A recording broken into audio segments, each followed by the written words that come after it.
go ahead and jump into the team rosters, guys, to get more familiar with these different teams. Cat Fast Nation's got Bog and Tough, Lamaleaf, Rummy, Angel of Darkness 45, Fighting Irish, Epic Bacon Strips 87, best name ever, Yoko Bao, the Bananas of the Wall host, and Public Matches. And for Refuse to Die, we have Justin Ward, Scorpion King, Wee Fanatic, Quasar, Anubis, Scringley, A Bag of Kittens, Valkyrie Veas, CPYR, and Agonize. Some great names as well, A Bag of Kittens. Let's go ahead and jump and take selection. Gretorp, what do we have? I hate you, Clutch. Don't have that out there. I'm just kidding, of course. I love you, man. Let's take a look. On team number 1, we have, let's see, AMX 1392, T69s, a T71, a WZ132, and of course a Bison. Whenever you see something like a T71 or WZ131, you normally have some sort of Bison. Not a lot of reason to tear down unless you're going to put those extra points into something of value. Bison, definitely one of those. Artilleries can pack the punch. On the other side, we also have a Bison pick, a T71 pick, AMX 5100, 2 AMX 5100s rather, 2 T69s, and a T1. So everything's pretty similar. As for the actual picks, I think it's pretty even. The main difference is going to be that WZ132 instead of an extra AMX, whatever it might be. Of course, we have the AMX 1390 instead of the AMX 5100s, but we'll see how they're used. That's right, and we're going to see some great gameplay, I believe, because we saw some great surprises when Cazadores was up in the last match that they had in order for them to qualify. So let's go ahead and show off to everyone the beautiful mines.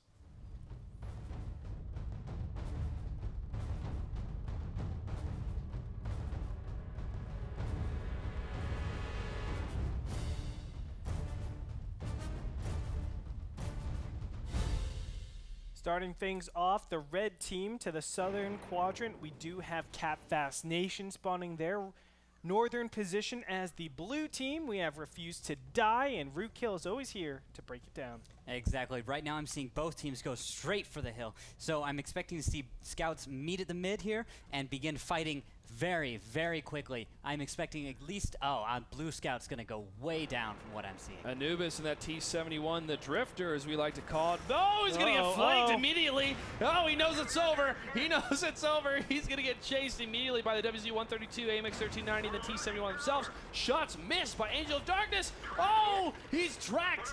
Are they going to follow him? No, he lives to tell the tale to his friend, living up to his Egyptian god Anubis.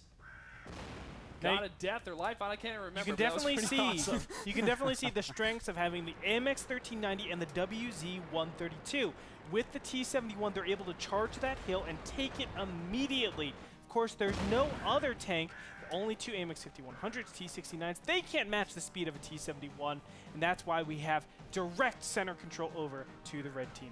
That was a situation where the T71 had the jump, but you saw the red team, Cat Fast Nation, bring more forces, so they forced him off of that hill, even though he gets there first. He was able to survive, though, because he had that great jump. And Anubis actually got pushed up that mountain a bit, too, in a very intriguing it makes a lot of sense. That way you can proximity scout right near there, see where all the other tanks are. Maybe get a shot off them, but at this angle, I don't think the Bison over in A4 is going to be able to do anything. A Bag of Kittens, sporting that Bison, of course. I would not want a Bag of Kittens thrown at me. So I think this is a good time to detail for a lot of newer viewers what the proxy spot rule is. Oh, so yeah, exactly. Proximity spotting is when you're within 50 meters of an enemy tank, you will be lit, regardless of anything. You can be on the other side of a wall, a mountain. You will know that tank is there. So a lot of new people don't understand this, but once you're within 50 meters, you will spot someone. Yeah, it's that battle awareness. Anubis can't really do anything from that position, but he does spot them. That's half the battle. Knowing where your opponent is sometimes a lot better than actually doing damage to them, because if you know where they are, maybe your opponents, or maybe your teammates rather, can shell out damage on them. So right now at this position, I'm not sure. Let's look at the red team. How many tanks do they know about behind the I guess, mountain? For at this moment right now, they just see Anubis. That is the only one that I'm seeing on the minimap here to see who is actually spotted. However, from what was pushed, they know that there's a lot of tanks just outside of the bottom of the hill. They don't know at this time that Refuse to Die is actually moving a little bit more towards the eastern side of the top of the hill. At the same time, 3 of the spotted light tanks that, again, because the position of Anubis is able to see, are going to move around the center side of the mine where the gold is, because there's gold up in their hills. Will reposition, but no engagements further. Now the blue team, Fnatic, as well as Justin Ward, are going to push in a little bit to see any kind of movement, any kind of spotting. The AMX 5100, again, taking that frontal approach with the other AMX 5100 behind him and along with the T69. The WZ-132, Angel of Darkness, and that T69 are still being scouted on the map at this time. Lamaleaf is moving up to what I like to call the Rock of Death. Yeah. This is not the safest rock to go to. I'm pretty sure the Bison can get shots just over that and hit him. Yeah. So expect in just a moment if he gets lit again, I fully expect Bison shells, bag of kittens. If you don't make these hits, buddy, you're slacking. Yeah, it is a bit of a standstill right now between these two teams because they do know that those Bisons can land and do some serious damage, even though it's a tier 2 SPG. Anubis, great placement, Gretorp, yeah, I really for like this it. tank. I really like it. It's like that perfect pocket to be well guarded against any kind of SPG shots coming in. But still a lot of stagnation coming out from both teams. Not willing to really make the move. And it's understandable, but you know oh, wow.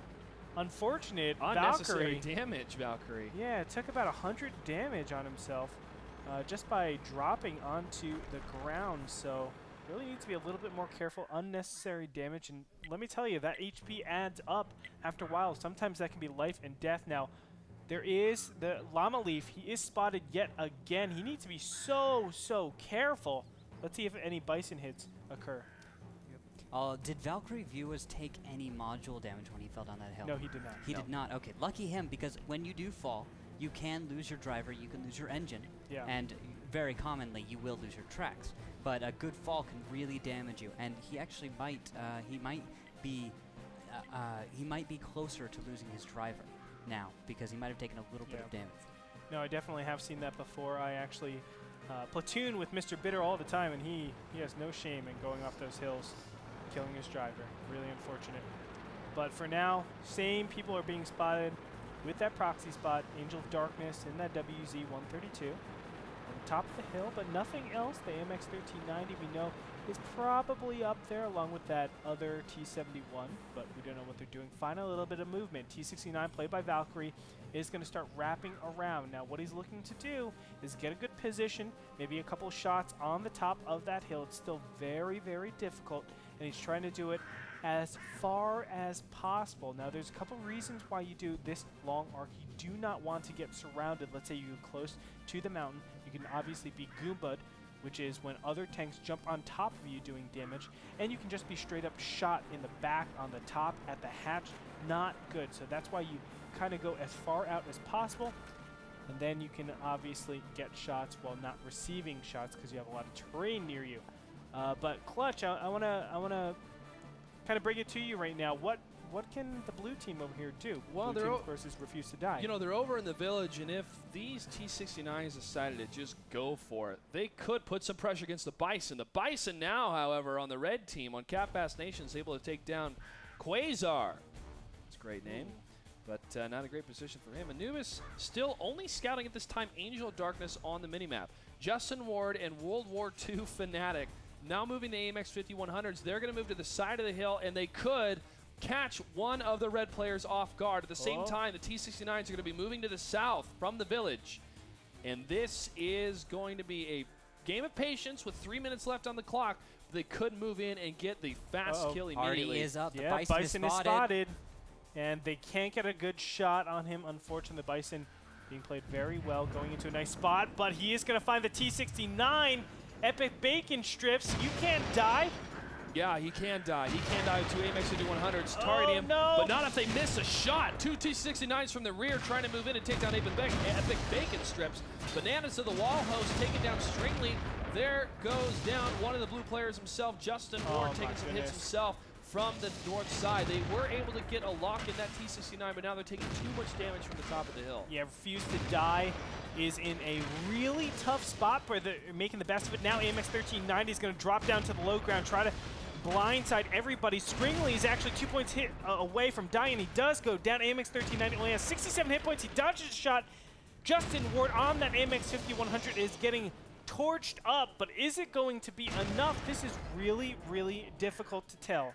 It is difficult to tell because they were able to lock down anyone coming down that hill. Lama Leaf should have maybe moved in, but he might have been clipped to try to land any more shots. However, he does get the kill against that T-71. And right now, looking at the board, we have 2 Tier 8 still left alive along with the Bison, and we have a Bison and 1 Tier 8 and a Tier 1 left alive for the side of Catfast Nation. Llama Leaf trying to lock down more shots. Is he going to get it? I don't think so. He's going to get surrounded, and he's going to get hit hard. Down he goes. The Tier 1 is going to take out the Bison all the way on the other side, so Rummy will have a little bit left. It's just really a Bison and a Tier 1. And what can you really do with a Bison in Tier 1? Can you kill an AMX 5100 and a T-69 if they come at you at the same time? At the same time, probably not. Even in tank destroyer mode with the Bison, if that's even possible with that reload time, you probably couldn't get both. But still, Valkyrie and Justin Ward have to play it safe because you don't want to throw any battle at all in any of these matches. Remember, there's only 50 seconds left. Look at that top. So if that Bison is able to take out this T-69, Valkyrie it's going to draw out. Valkyrie, though, is taken out Valkyrie takes out the Bison, and that's going to solidify the win over for Refuse to Die. Really, really exciting. And this is actually the first time I've seen a team that takes the hill lose the engagement. I think for me, too, that was quite an impressive play, quite a patient play for that team. And positioning those T-69s in that village at first, waiting, and then with the 5100s moving in, deciding, okay, we're going to go for it. And even up against people that are at the higher ground on that hill, taking the amount of fire they did, they landed their shots. They didn't miss one of them. That AMX 100, you don't want to miss any shots, especially in autoloaders. But they held their ground, and they were able to take it.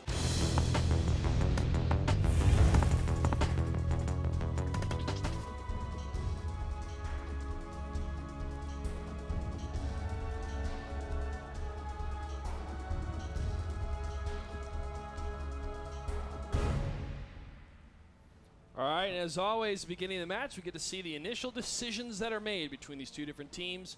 Ruukil, who are the deciders? Yep, it looks like it's going exactly as planned. A big west side push from both teams. They both know the strength of the west, and they're going to dedicate just about everything they have in that direction, except for the red team, who's decided to send a scout to do a little run right through the Abbey here. So he's going to go in and come on out and probably rejoin his team as soon as possible. As at the same time, we see both Bisons also moving into the west here. They're going to start getting into their positions, getting ready to put their shots out. And we see from the south, the red Bison actually jumping into a little cubby hole. That's a new thing, just as Abbey was last updated. Those are new. Yeah, it's nice. The physics engine in this game is pretty fun, and actually being able to go through those different doors for the first time when I played, I was super excited. But as you guys predicted, it's going to be a battle of the West Valley.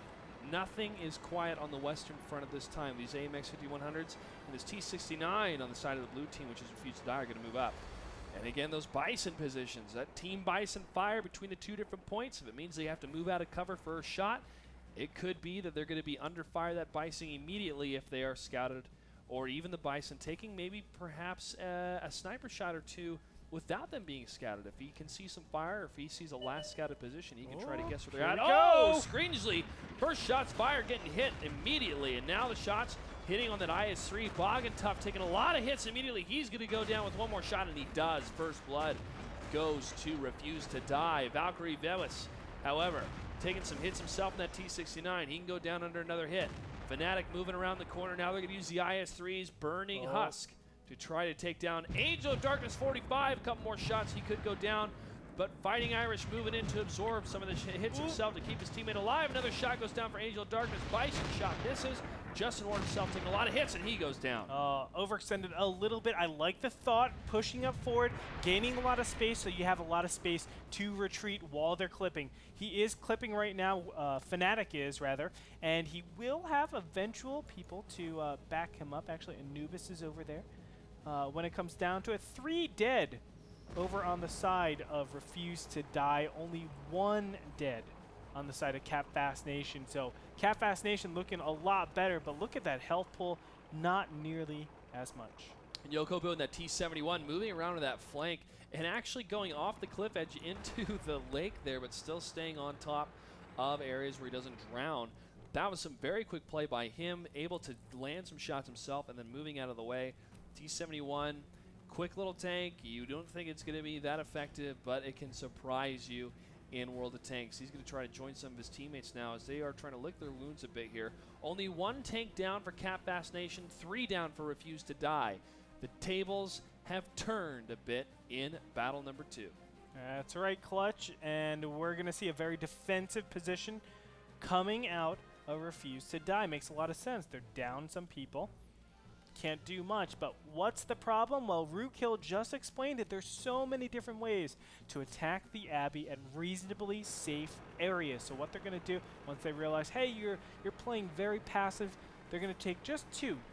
Only 2. They should only take 2 positions to start sniping. Why only 2? Because if you make 3, you're going to get isolated. Just go to 1. Of course, you can't congregate in time. So they're probably going to just take 2 places. No, actually, they're going on to the Abbey, so strike all of that. Cap Fast Nation, what are they going to do as the Abbey is starting to get closed down? Remember, they can't be too they can't be too aggressive with their pushes too. Because of their health, they're so close to dying. In that top right-hand corner, you can see all the health, or all the black that is not there. That means, or that is there, that means they don't have a lot of life left. Got to be careful. Got to be careful indeed. And as we were saying before this match started, this map is not very open going east to west because of how it's split via the East Valley, the East Road, the Center Abbey section in the west area, and the huge body of water that separates the west from the Abbey. And because of that, you cannot easily approach or reinforce the different sides of the map. Once you commit to an area, you're committed. And if you're halfway through the map, that's going to be just as long going forward as it is going back. For this reason, Cap Fast Nation is staying to the southwestern portion of their side of the map and seeing what kind of commitment pattern they're going to see from Refuse to Die. 2 heavy tanks taking the front, 1 light tank standing back to the rear on the H3 line at this time, the H3 section, to see if anyone from Refuse to Die is going to try to push. Oh, come on, you can make it. You can make it, T-71, thick thin. He's made it once already. He just doesn't want to go back. No. Anyways, trying to scout any type of movement coming in from Refuse to Die. Now, Refuse to Die is going to inch closer and closer down Abbey to see if they're able to spot anything.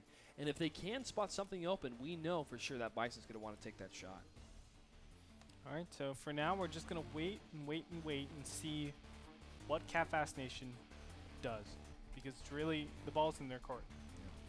Yeah. They are rearranging. They're trying to get their scouts in the right positions. Of course, they're being very, very comprehensive with how they're playing it out. And one of the scouts actually going to take the East Valley going down to the south with almost 4 minutes left on the clock. Heavy tank, however, on the side of Refuse to Die, leaving his post in the Abbey, leaving one of the light tanks that's remaining in that section. And could decide to choose, yes, he will choose to push the East Valley side as well. Notre Dame of Laureate. I'm completely wrong. I just forgot that there is the tier 8 point limit, which says if you are up 1 tier 8 and the countdown goes to 0, you have won. So right now the blue team over on Refuse to Die has to do something. I completely just forgot about that. So they need to get around to a place where they can initiate on their opponents, realizing that, you know, Refuse to Die doesn't want to move. They want to stay in their defensive position and just sit and maintain their advantage. And I don't mind that whatsoever, Clutch. Yeah, there is a 16-point difference at this time because only 1 tank has been destroyed for Cap Fast Nation, where 3 tier 8 tanks have been destroyed for Refuse to Die. And they're going to have to make a decision here pretty quickly, which they have, to continue to push. Fnatic being a little bit cautious and careful, at least trying to be, moving down here with the T1 Quasar, trying to move in and scout on the other side of that valley. Now, if the Bison is able to get a good position at the very southern area of the valley with that higher ground, it could prove to be a devastating force if they do decide to go for the flag cap. However, with the amount of HP that's still readily available for Fighting Irish, along with Lamaleaf, even though he is hurt a little bit, and Yokobu could take maybe one shot from a T-71, he would go down. They could prove to have an excellent defense at this time. But as you said, Gretorp, they don't have to push in. They can wait till the clock is done running. Yeah. But one of the light tanks has been scouted for the side of Catfast Nation. The Refuse to Die scout is moving to the middle of Abbey and trying to swing around, maybe join his compatriots. Well, let's find out what's going to happen here as they approach the flag. Fnatic is still unaware of where all of his opponents are. Of course, we know they're in the bottom left-hand corner. Fnatic going to poke up here. Can he see any of the tanks? No. And it's very important that he doesn't go in the middle. Okay, as soon as you go on cap, you will be basically telling everybody, this is my positioning. It's like a big broadcast. Yeah. Hey, everybody, guess who's here? I'm home. And you do not want to do that, Clutch. No, no sirree. not at all. That's He's why scouted, though, at this time. Oh, no, don't go inside. Yeah, he did it. And they know. They know they're there. He is in the only blind spot that exists, and there he's going to take a hit for it. From the west side, there is a small blind spot, but it looks like someone was ready. Catfast Nation pretty much just solidified their victory of this battle here. Going to clean up anything that's left. They do see the T-71. They're going to line up the shots, and Nubis is he's going to go for it. He's going to go for a charge here, and Yakubu in the T-71 himself at 41 hit points is going to completely miss the opportunity to take this guy down. Anubis is going to turn this corner, see what he can do. Oh, he's going to hit from the top. Oh, and he misses the shot. He moves down, tries to line it up, and he does get the kill. Anubis taking down the other T-71 on the map here. Revenge kill between these two tanks. Still has a little bit to go and 41 seconds left. Can he do it? Now remember, there is that Bison that does a pretty good amount of damage, although he still needs to kill quite a many tanks. He still needs to kill at least 2 tier 8 tanks. The bag of kittens and his Bison gets the kill. So Anubis scouting for the Bison at this time. Oh, T-69 and Amex. He needs to get the Amex 5100. Amex 5100 misses. They both Angel of Darkness. Oh, Angel of Darkness is flanked. Can he get the extra shot? He gets it. Kill the T-71. He gets it, but the T-71 dies. Unfortunate. If he was able to live, he might have gotten back into it. Still, he was super far behind, but it's so exciting seeing a T-71 clean up an Amex 5100. Time is going to run out, and Catfast Nation will take it. Just really, really fun play. It's kind of that YOLO, do whatever we can. And if we can get a tank, it's awesome. I was hoping for a big comeback, but it was so far away. Nah, there's so much firepower working against him. But working with his teammate with that Bison, getting that kill. And really, you know, it's not over till it's over. And when he saw his teammate land that hit, he's like, I got this. I can do this. Let's do it, man. I can do this. And he went for it. It was a worthy effort. Think if that AMX 5100 was still alive, played by, let me just check real quick. Played by, I think, was it Justin or no, Fnatic? Played by Fnatic. If he was still alive, you know, it might have been a different story, because all of a sudden now you are in a position where it's not 8 points away, right? You killed the T-71, you killed an Amex 5100. You could probably salvage it if you're able to get one of the scouts, and obviously, you know, draw it out, because it's not 8 points. I believe not. No, it's not 8 points. It's 7 points. Or keep pressure on the flag capture. For sure, like any of those. But really, really unfortunate. Fun play at the end, but of course it wasn't enough. Ruukil, your thoughts on that match? I was actually surprised that the 5100s were able to spot Fnatic, and then after spotting Fnatic, that they were able to get shot without getting spotted. I actually, I would have thought that he would have been able to get away with getting on cap without being spotted, but I guess maybe he didn't have the crew skills or camo value maybe on his tank.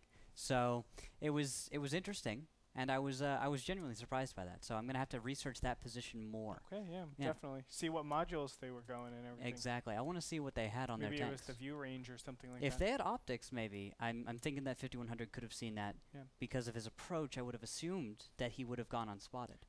Coded optics or binocular? Either or, maybe. Yeah, you only need one of those tanks to have those, right? For all of them to have it, basically, as long as he's alive. Yeah, as long as that one with the optics is spotting assumed. Yeah. And for people that may not be familiar with those type of modules or pieces of equipment, binoculars allow 25% increase to view range when you're stationary. Coated optics allow you, what is it, a 10%? I think 10%. 10% at all times when you're moving stationary, etc. Yeah. So we'll have to find out as we do more research on some of these teams and some of the play styles they choose.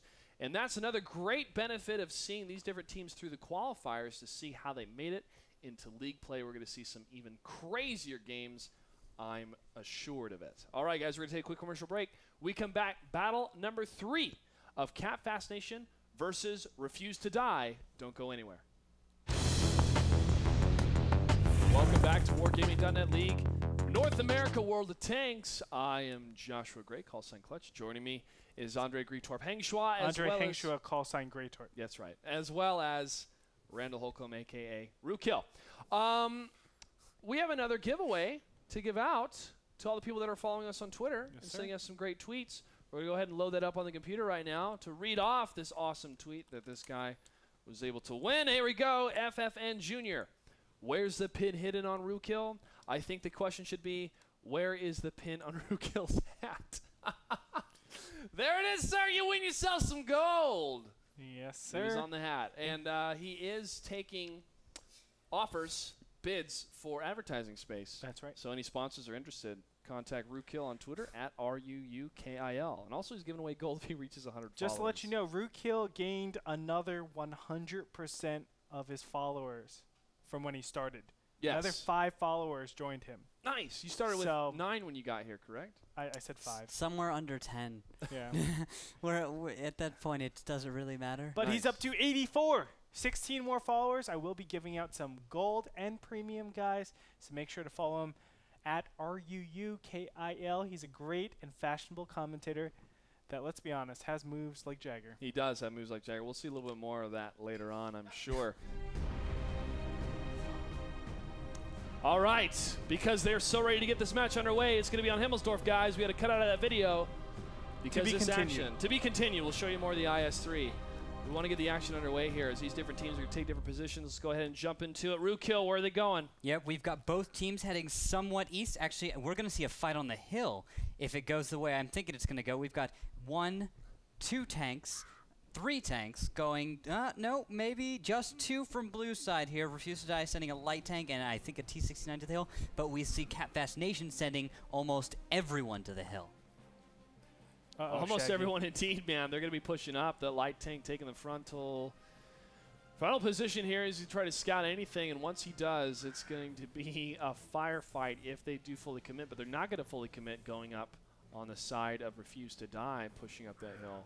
Yeah, it looks like they'll leave 2 behind just in case Refuse to Die decides to fast cap so that they are prepared for that. But they will have 3 tanks ready to go up to counter this 1 T-69 that they are predicting will be here. This is the kind of meta game that I've talked about before in previous days where one team's going to send a T-69, the other team calls that and decides, you know what, we'll up it and we'll bring 3 tanks. Yeah.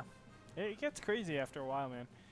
But I do like the positioning so far from Refuse to Die. You can see those 3 heavy tanks on the bottom bag of kittens over here, AMX 5100, and of course the other AMX 5100 are here all comes the fight out of the 2 light ground. tanks. Here we go.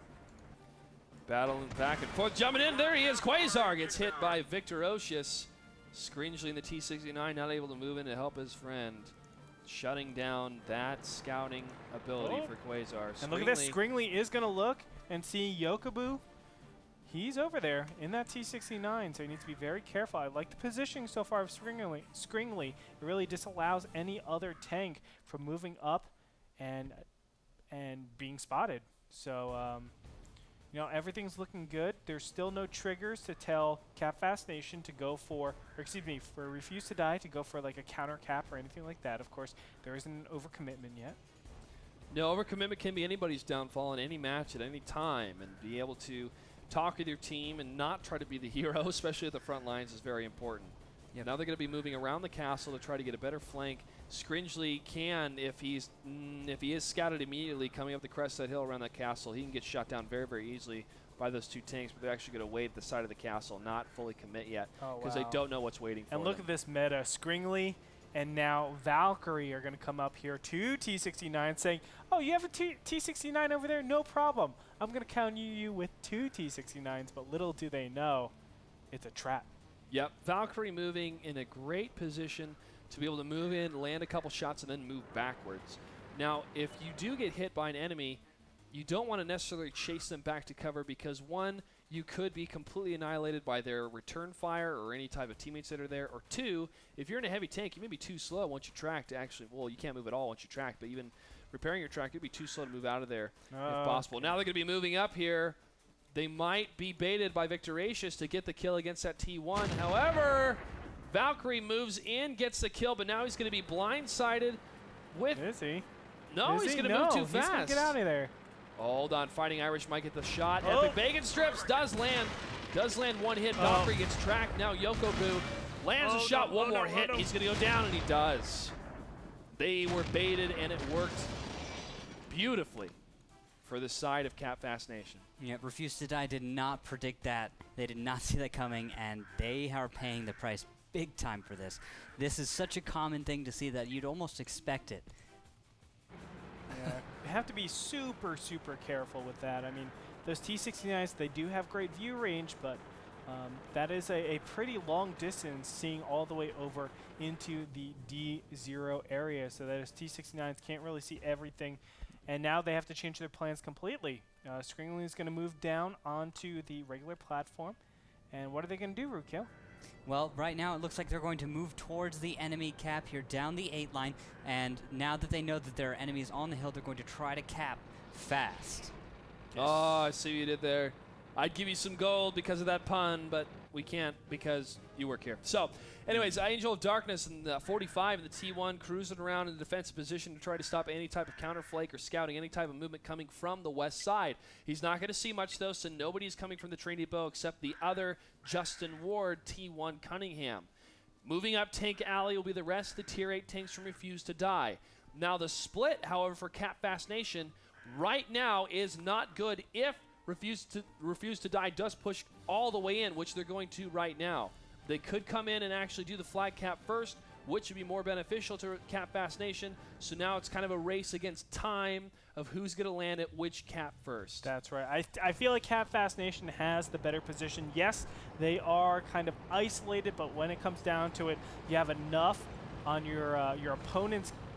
You have enough tanks on your opponent's cap to really make that timer go up pretty fast, and you have enough tanks at home to really stop that cap from happening and stop the screens and things like that. So we're going to see what comes of it. Bag of Kittens, Fnatic, and Anubis getting ready over here, followed by Justin, Ward, and Scringley. Are they able to pull it off? There are a couple of tanks over on the side there. Angel of Darkness is going to spot out.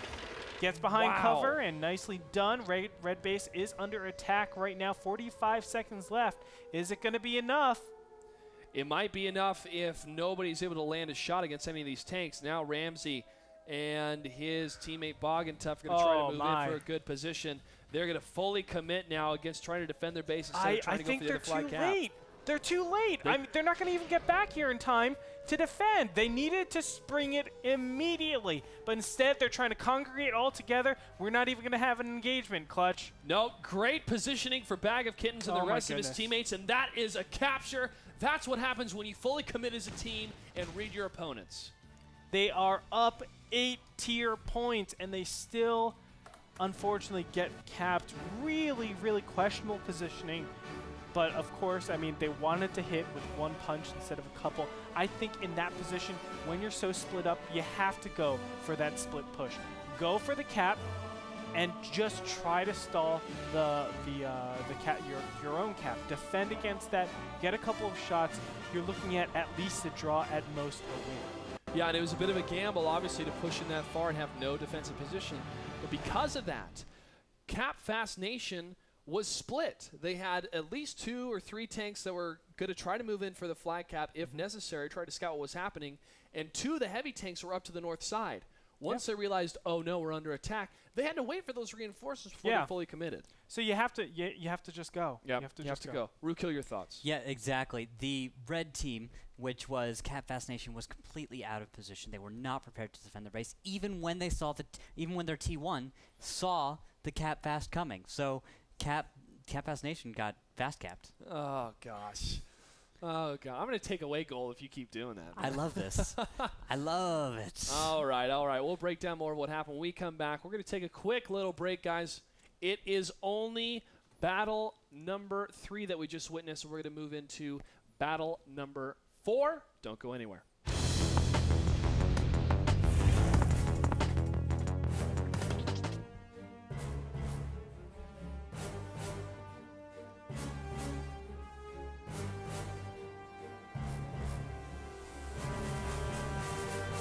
Teams are afoot.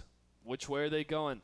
Both teams are headed right into the city, so it looks like we're going to see some kind of clash, I hope, really, really early, but it looks like actually the blue team refused to die, changing position right at the beginning here, and they're going to hit up the windows in D3, 4, and 5. From those windows, they're actually going to spot some of these heavies moving up the 3-4 line, and they're all lit, so they're going to take fire here in just a second. Valkyrie trying to get a shot through that keyhole in that window that Ruukil mentioned.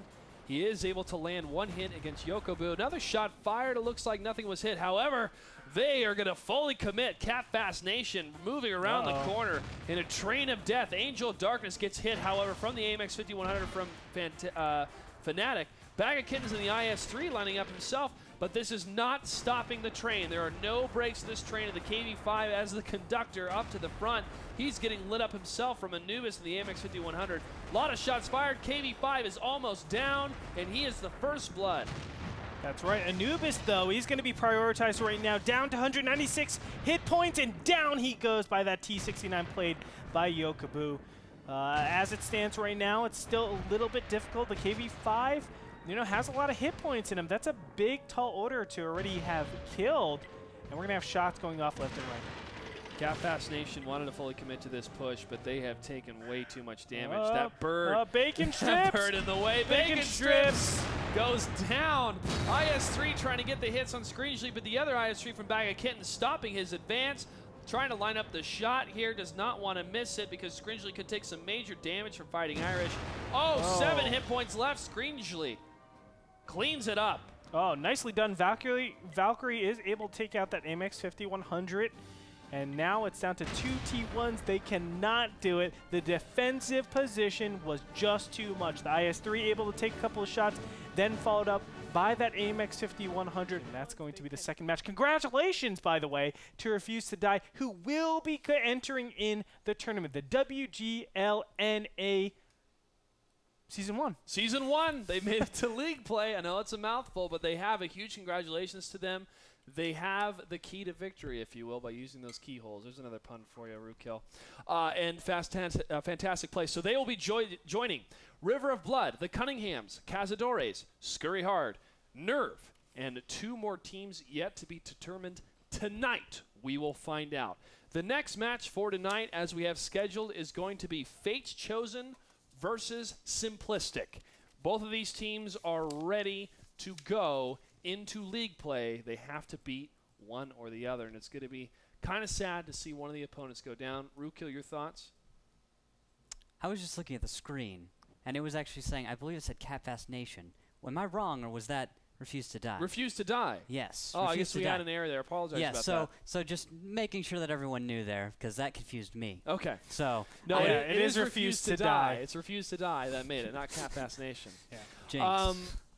Now, Fates Chosen versus Simplistic, we'll get more into these different teams and also their rosters as well, because what we love to do here at the studio is to tell these players' stories, to tell the stories of these teams, and the beautiful story of who's going to take home that $100,000 prize pool. It's crazy, man. August is just around the corner, and we're just getting started. Don't go anywhere. We're going to take a quick little break. We come back, more World of Tanks action.